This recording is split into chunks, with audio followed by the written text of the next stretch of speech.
Good morning.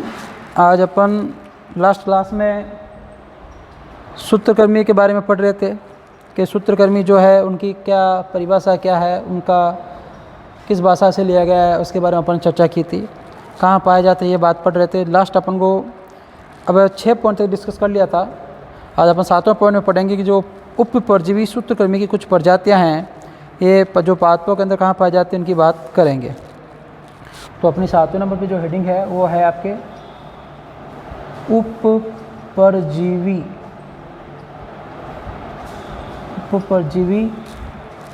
सूत्रकर्मी। उपपरजीवी सूत्रकर्मी की प्रजातियाँ। उपपरजीवी सूत्रकर्मी की प्रजातियाँ। तो ये प्रजातियाँ क्या करती है? पौधों की जड़ों की ऊपरी सतह से, ये क्या करती है?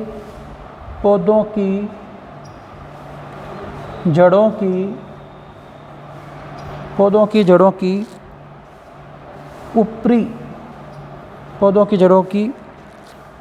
ऊपरी सतह से भोजन ग्रहण करती है। ऊपरी सतह से भोजन ग्रहण करती है और जिसे क्या हो जाता है? पौधा क्या हो जाता है? कमज़ोर हो जाता है। पौधा क्या हो जाता है? आपके कमज़ोर हो जाता है। कि ऊपरी सतह से कैसे, अभी बताएंगे। देखो डायग्राम के द्वारा बात करते हैं इसकी। पौधा कमज़ोर हो जाता है तथा और क्या होता है कि पौधे के क्या होता है? भागों पे क्या बन जाते हैं? छिद्र बन जाते हैं। पौधे के भागों पर छिद्र बन जाते हैं। और ये छिद्र बन जाने से क्या होते हैं? दूसरे परजीवी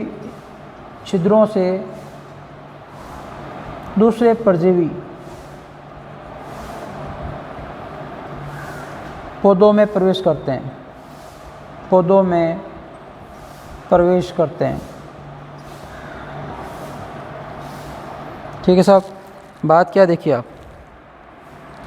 और पौधे क्या प्रवेश करेंगे तो पौधा क्या हो जाएगा? रोगी बन जाता है। देखिए सुनिए, आप बात करते हैं पूरे पॉइंट्स के वापस।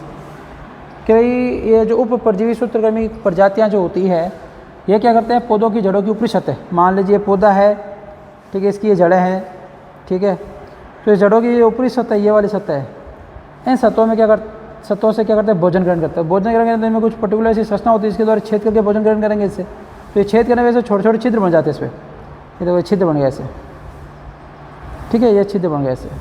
अब ये छिद्र बन जाते हैं, ठीक है, तो इन्होंने पोषण लिया जो कोई बात नहीं, तो पौधा कमज़ोर होगा, ठीक है। अब इस छिद्रों के द्वारा दूसरे जो परजीवी विषाणु जीवाणु, ठीक है, ये भी इनमें क्या पौधों में प्रवेश कर जाते हैं। पौधों में प्रवेश करते हैं तो पौधे से ये भी पोषण ग्रहण करते हैं। पौधा क्या हो जाता है? रोगी हो जाता है और नष्ट होने के कगार पे आ जाता है। अब इनके कौन कौन से उदाहरण हैं इनकी बात करेंगे। थोड़े नाम टिपिकल है, ठीक है, आपको 1-2 नाम याद करने, ज़्यादा नहीं करने, ठीक है, उनकी बात करते देखिए आप।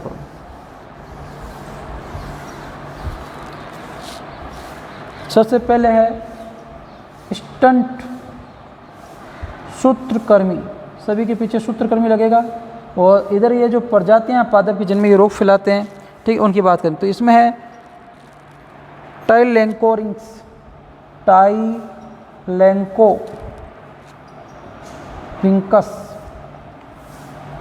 टाइलेंकोरिंकस प्रजाति।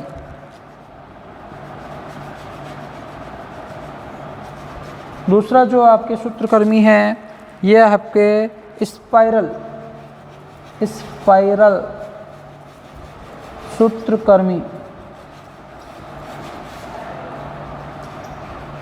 ठीक है। स्पाइरल सूत्रकर्मी ये क्या करता है? आपके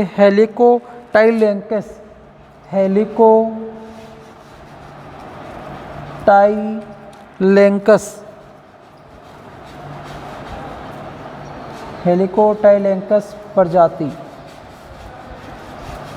ठीक है। तीसरा जो आपके सूत्रकर्मी जो है, ये लांस सूत्रकर्मी।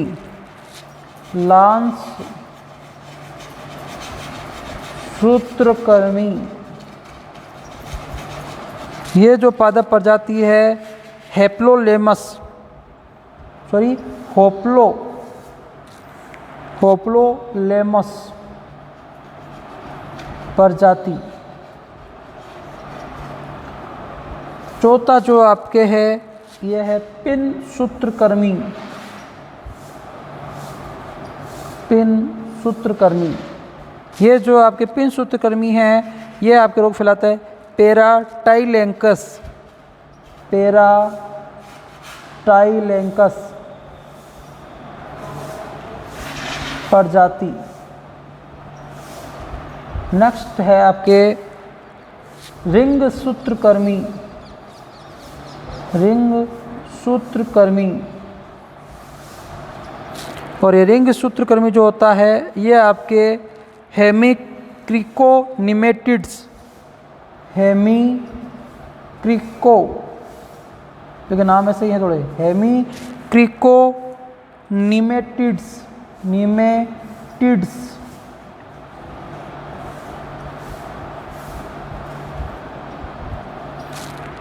प्रजाति। और नेक्स्ट आपके है 6 नंबर पे सित सूत्रकृमि, सित सूत्रकृमि।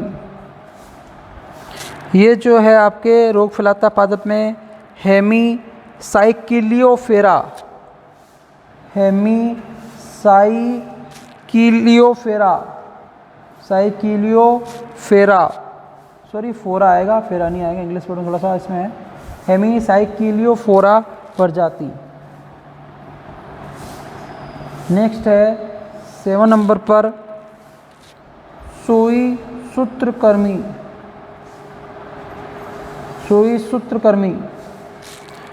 इसमें है आपके 2 प्रजाति दे रखी है, एक है आपके लोंजिडोरस, लोंजिडोरस, या आपके है पैरालांजी, पैरालांजी डोरस प्रजाति।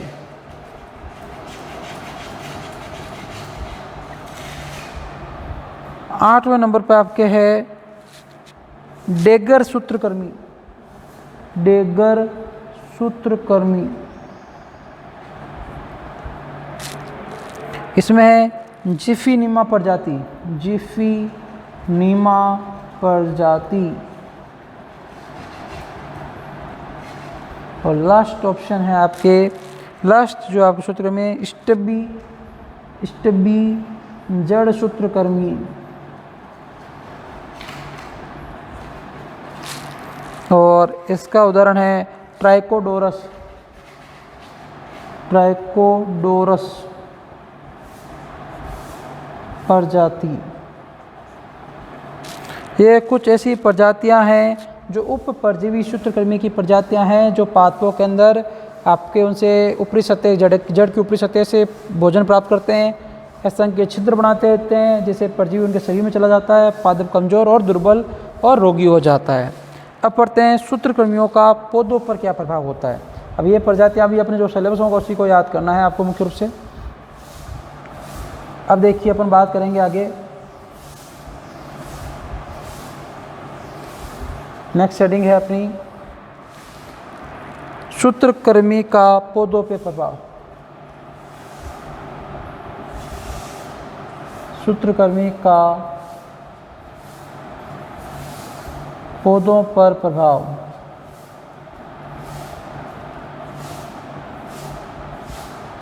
कि वे सूत्रकृमि जो होते हैं ये पौधों को किस प्रकार से प्रभावित करते हैं, इसकी बात करेंगे। देखो सामान्य रूप से क्या होता है कि सूत्रकृमि से जो संक्रमित पौधे होते हैं वो कैसे हो जाते हैं, पीले हो जाते हैं। पहला पॉइंट तो ये याद कि वे सूत्रकृमि से संक्रमित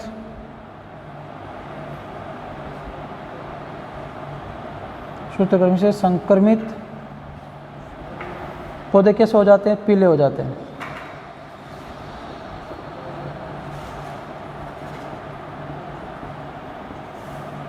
सब पीले पड़ गए। उसके बाद है कि महत्वपूर्ण, उससे क्या होगा, पीले पड़ेंगे तो क्या होगी, वर्दी नहीं होती, होगी लेकिन उचित वर्दी नहीं होती, जितनी चाहिए उतनी नहीं होती, वर्दी नहीं होती है, यदि उचित वर्दी नहीं होती है। ठीक है साहब।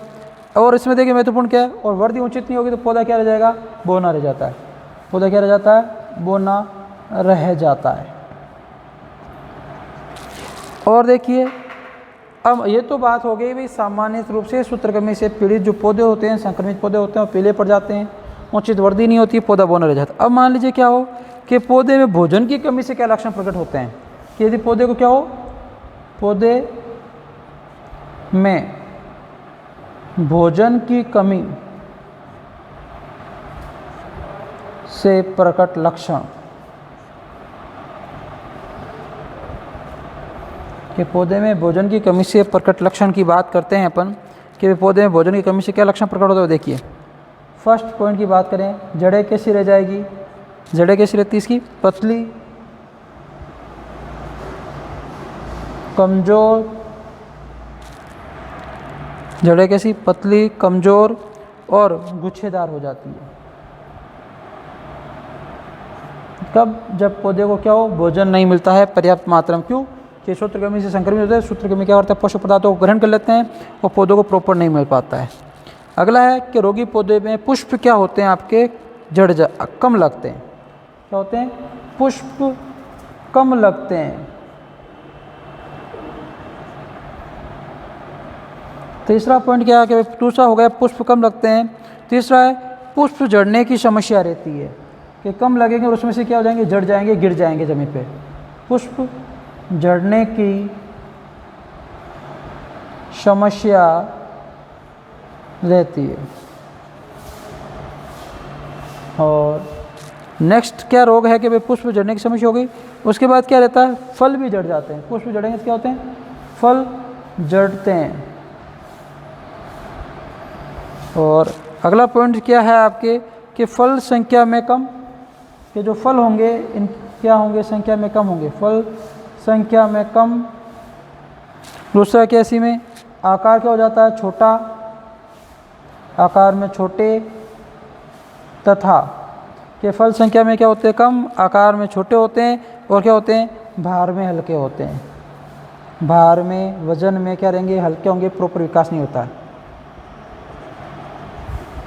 अब देखिए ये क्या है कि पौधे में भोजन की कमी से प्रकट लक्षण है। जड़ क्या होती है, पतली, कमज़ोर, गुच्छेदार, पुष्प कम लगते हैं, पुष्प झड़ने की समस्या रहती है, फल झड़ते हैं, फल संख्या में क्या होते हैं, कम होते हैं, आकार में छोटे होते हैं, भार में। अब इनका क्या होगा, फाइनली आर्थिक नुकसान होता है। किसको, किसान को।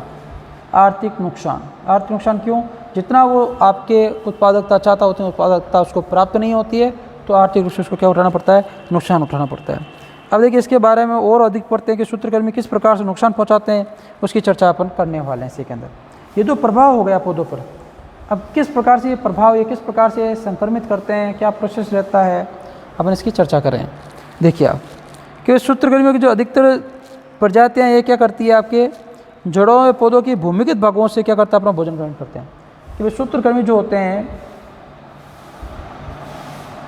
इनकी मोस्टली जो प्रजातियां होती है, ऐसे कह सकते हैं सूत्रकृमि की अधिकतर जातियां, सूत्रकृमि की अधिकतर प्रजातियां जो होती है ये क्या करती है, आपके सूत्रकृमि अधिकतर प्रजातियां क्या करती है, पौधों के जड़ों से तथा भूमिगत भागों से पोषण ग्रहण करती है, पोषण ग्रहण करती है। देखिए भूमिगत भाग का मतलब देखो जड़ी होती है मुख्य रूप से, जैसे मान लीजिए पौधा है, भूमिगत मतलब जो जमीन के अंदर है, भूमि के अंदर, तो मुख्य रूप से जड़ें ही होती है। और तो ये थोड़ा बाद ये जो तने वाला भाग है ये आ जाता है, और तो क्या आता है। तो यहाँ से क्या है आपके भूमिगत भागों से पोषण ग्रहण करती है, भोजन ग्रहण करती है। परंतु कुछ प्रजातियाँ ऐसी भी है जो ऊपरी भागों पर भी आक्रमण करती है, कि भाई कुछ प्रजातियाँ क्या है,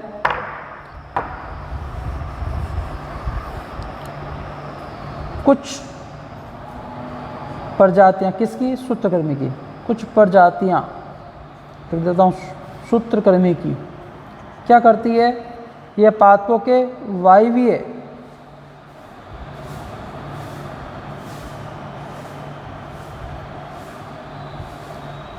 भागों से भी पोषण ग्रहण करती है। ठीक है, कि कुछ प्रजातियाँ ऐसी भी है जो आपके क्या करती है वायु विभाग मतलब हवा में, जैसे जड़ आपके तना है, पत्ती है, फल फूल है, ये सभी वायु विभाग मतलब पादप के वे भाग जो हवा के संपर्क में रहते हैं। अब इसके अलावा क्या है कि ज़्यादातर जो पादप परजीवी सूत्रकृमि क्या होते हैं,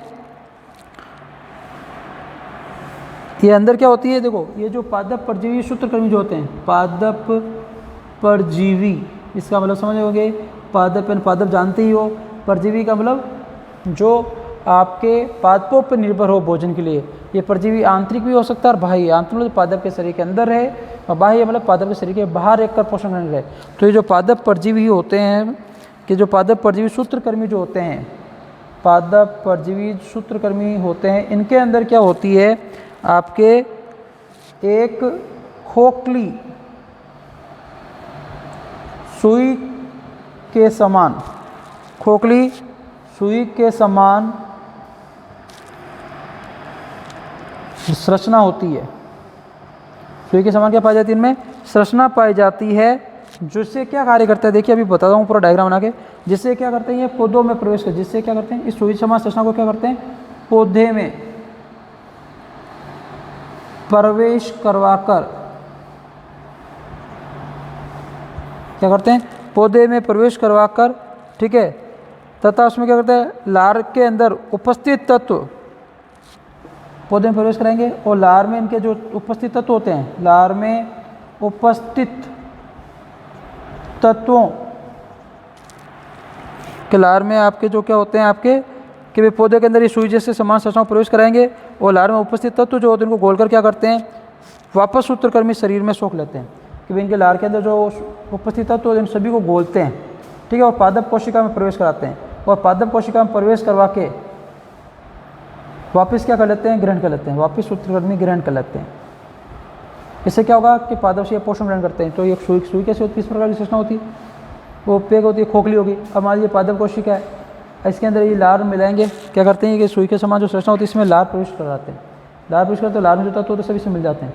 फिर इससे क्या करते हैं, पूरे को वापस सोख लेते हैं, जैसे लार भी आ जाता है, इसके तत्व आ जाता है, पोषक पदार्थ होते हैं पादप के वो भी आ जाता है। जैसे पादप को क्या होता है, पोषक तत्व ग्रहण कर लेता है तो पादप क्या होता है, कमज़ोर हो जाता है, दुर्बल हो जाता है, रोगी हो जाता है। तो इस प्रकार से ये क्या करते हैं, जो सूत्रकृमि होते हैं ये पादपों से भोजन ग्रहण करते हैं। अब इस जब ऐसी प्रक्रिया होती है, कैसी प्रक्रिया, जो सुई अंदर डालकर ये सुई समान संरचना होती है इसको अंदर डाल के भोजन प्रवेश करते हैं, तो इससे क्या होता है कि जो पादप कोशिकाएं होती है वो सुई के समान संरचना को प्रवेश कराते हैं अंदर। तो क्या होता है पादप के अंदर, वो देख रहे हैं अपन। तो पादप में क्या हो जाता है कि पादप कोशिकाएं क्या हो जाती है, बहुनाभिकीय, कि पादप की कोशिकाएं क्या हो जाती है, बहुनाभिकीय, कम हो गया बहुकेंद्रकीय, बहुत सारे केंद्रक बन जाते हैं, बहुनाभिकीय, ठीक है, कि बहुनाभिकीय हो जाती है और विशालकाय कोशिकाओं का निर्माण करती है। बहुनाभिकीय और विशालकाय कोशिकाओं, विशालकाय कोशिकाओं में परिवर्तित हो जाती है।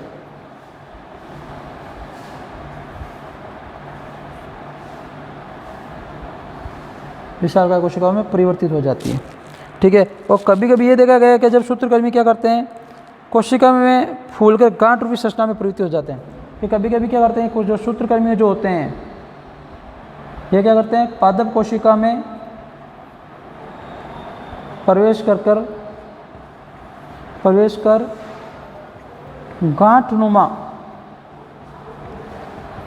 संरचना का निर्माण भी करते हैं। कि क्या करते हैं कभी कभी कि वे गांठ रूपी संरचना में परिवर्तित हो जाते हैं, जिससे पौधा क्या हो जाता है, कमज़ोर हो जाता है। पौधा क्या हो जाएगा, इसकी वजह से पादप कमज़ोर हो जाता है और पादप कमज़ोर होने से वो संक्रमित हो जाएगा और बहुत सारे क्या करता है, रोग फैलाने में रोगी हो जाता है और आर्थिक रूप से अपन को नुकसान पहुंचाता है। क्या पढ़ा अभी तक, देखिए ऑब्वियसली रिपीट कर देता हूँ, फिर इसके आगे पढ़ते हैं कि वह अधिकतर प्रजातियाँ हैं वो जड़ों तथा भूमिगत भागों में पोषण ग्रहण करती है। कुछ प्रजातियाँ जो वायु भागों से भी पोषण ग्रहण कर सकती है। पादप परजीवी जो होते हैं ये सूत्रकृमि में एक खोखली सुई के समान संरचना पाई जाती है। इस खोखली सुई समान संरचना को क्या करते हैं, पौधे में प्रवेश कराकर अपनी लार मिलाकर और लार में जो उपस्थित तत्व है इनको मिलाकर पादप कोशिका में प्रवेश करके वापस इसको सोख लेते हैं। जिससे पादप में क्या होता है कि पादप कोशिका बहुनाभिकीय हो जाती है और विशालकाय कोशिकाओं का निर्माण करती है, ठीक है। और जैसे पादप क्या हो जाता है, कमज़ोर हो जाते हैं। कभी कभी ये देखा कि सूत्रकृमि जो होता है पादप कोशिका में प्रवेश करके क्या हो जाते हैं, गांठनुमा संरचना बनाते हैं, जिससे पादप क्या होता है, कमज़ोर हो जाता है। इसके अलावा और क्या है, सूत्रकृमि क्या योगदान देते हैं पादपों में रोग फैलाने के लिए, क्या क्रियाएँ करते हैं, जिससे पादपों में रोग प्रसार की क्रिया बढ़ जाती है, इसकी भी बात करते हैं। देखिए अगला पॉइंट महत्वपूर्ण है, देखिए क्या है कि सूत्रकृमि अप्रत्यक्ष रूप से, सूत्रकृमि अप्रत्यक्ष रूप से क्या करते हैं कि ये अप्रत्यक्ष रूप से क्या करते हैं, आपके विषाणुओं का संवहन करते हैं। संवहन का मतलब हो गया संचरण, विषाणु का क्या करते हैं, संचरण करते हैं। तो विषाणु के संचरण से क्या होता है, पादपों के अंदर नाइट्रोजन स्थिरीकरण, नाइट्रोजन स्थिरीकरण के नाइट्रोजन स्थिरीकरण होता है कि मात्रा को क्या कर देते हैं, कम कर देते हैं। नाइट्रोजन की मात्रा को क्या कर देते हैं, कम। और नाइट्रोजन स्थिरीकरण मात्रा कम हो जाती है और जिससे क्या हो जाता है, पौधे को क्या होती है, पौधे को हानि पहुंचती है।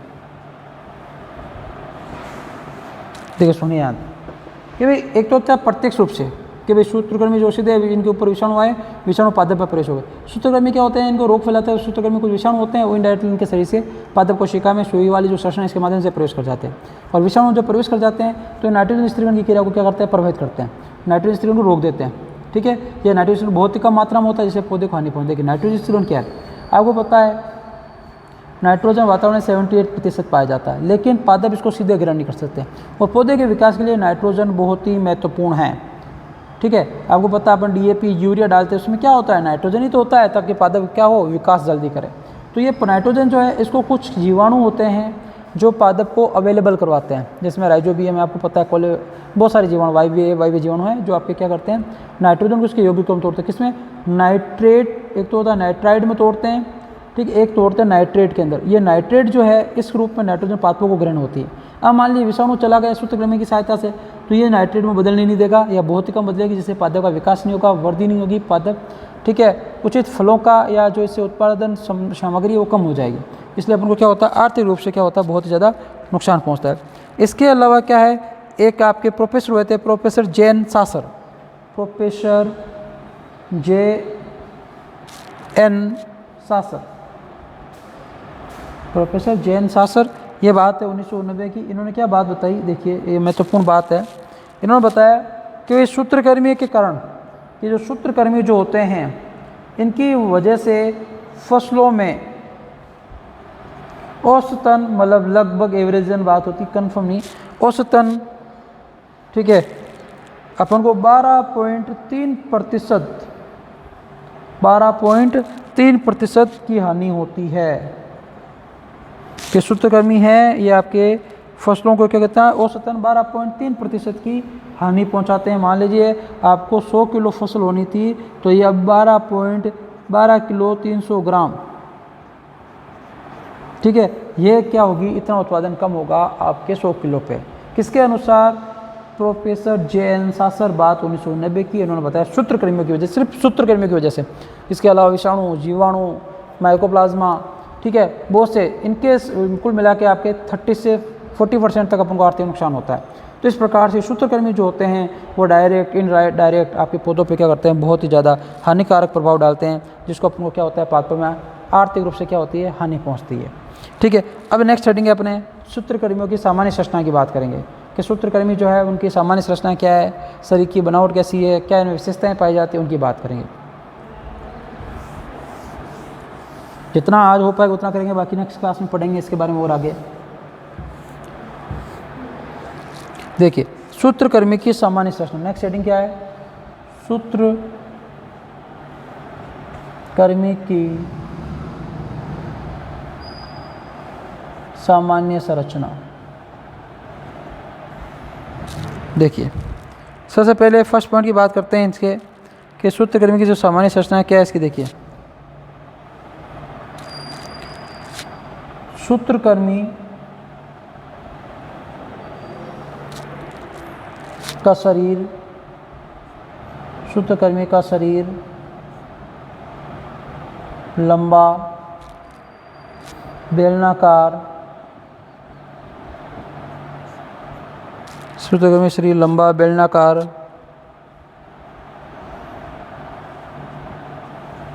खंडहीन, कार्मी सदृश्य, मतलब कीड़े के समान होता है तथा दोनों सिरों दोनों सिरों पर पतले होते हैं, दोनों सिरों पर पतले होते हैं। हो गया कि वह सूत्रकृमि का शरीर लंबा रहेगा, ऐसे लंबा, ये हो गया लंबा सा। बेलना का बेलन क्या कर दिया, खंड नहीं होंगे, ऐसे बीच में खंड नहीं पाया जाएगा, सर अलग, धड़ अलग, पूंछ अलग, ऐसा कुछ नहीं। कर्मी समान पेड़ के समान, कोमाकार, धागेनुमा। और दोनों सिरों पर ऐसे मुंह क्या होगा, मुंह भी पतला होगा, पीछे वाला पोर्शन भी क्या रहेगा, ऐसे पतला पाया जाता है। ठीक है, अब बात करते हैं इसके आगे नेक्स्ट पॉइंट की, इसकी और विशेषता की, कि सूत्रकृमि जो होता है कि शरीर में क्या पाई जाती है, गुहा होती है। कि सूत्रकृमि जो होता है, सूत्रकृमि के शरीर में एक गुहा होती है। क्या पाई जाती है, गुहा पाई जाती है, जो आपकी क्या होती है, देह भित्ति और आहार नाल की भित्ति के में बीच में स्थित होती है। गुहा कहाँ होती है, देह भित्ति तथा आहार नाल की भित्ति के बीच स्थित होती है।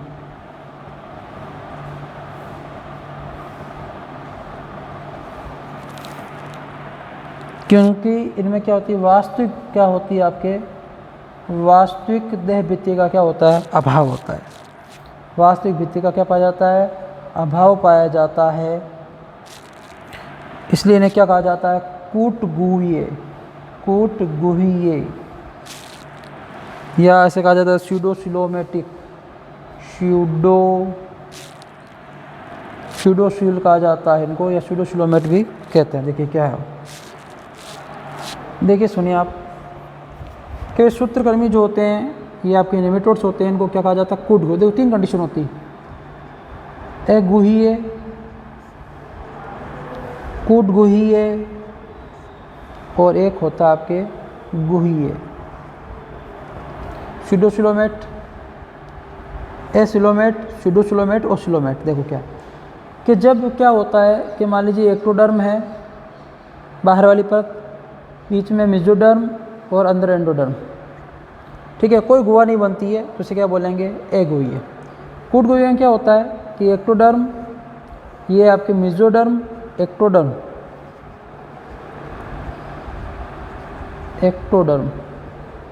है ना, ये मेसोडर्म और ये अंदर वाली एंडोडर्म।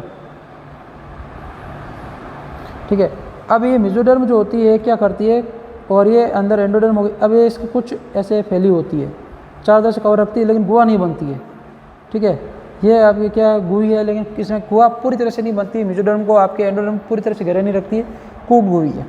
गुहीय का मतलब होता है, जैसे ये आपकी एक्टोडर्म हो गई, फिर ये मेसोडर्म जो होती है, मेसोडर्म और एंडोडर्म जो होती है, इसे ऐसे गुहा जो बनती है, ये आपकी क्या होती है, इस प्रकार से मेसोडर्म को क्या करती है, कवर करती है। ठीक है, ये गुहा बन जाती है बीच में, तो ये एक्टोडर्म हो गई, ये आपके मेसोडर्म हो गई,